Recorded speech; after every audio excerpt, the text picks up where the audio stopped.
নমস্কার বন্ধুরা, শুভরাত্রি।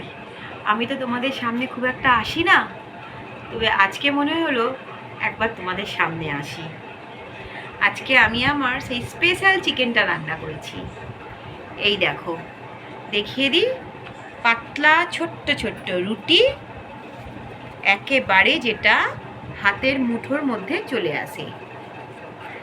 এই দেখো, আর হচ্ছে চিকেন, আলু, গোটা গোটা আলু দিয়েছি, ছোট ছোট আলু ছিল, গোটা আলু দিয়েছি, এই চিকেন। আর এই দেখো আধ সেদ্ধ পেঁয়াজ। আমি যখনই রুটির জন্য চিকেন কষা করি, তখনই আমি চিকেনটা যখন হয়ে আসে তার মধ্যে এরকম পেঁয়াজের পাপড়িগুলোকে খুলে দিয়ে দিই। ওই গরমের স্টিমের মধ্যেই হয়ে যায়।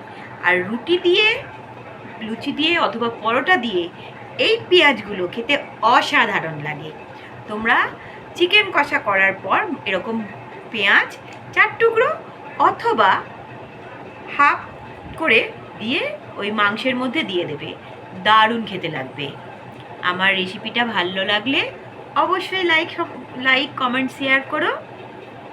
আর একটা কথা বলছি, যদি আমায় যোগ্য মনে করো অবশ্যই আমার পাশে থাকবে। এখন টাটা বন্ধুরা, আসছি আবার কাল পরের ভিডিও নিয়ে।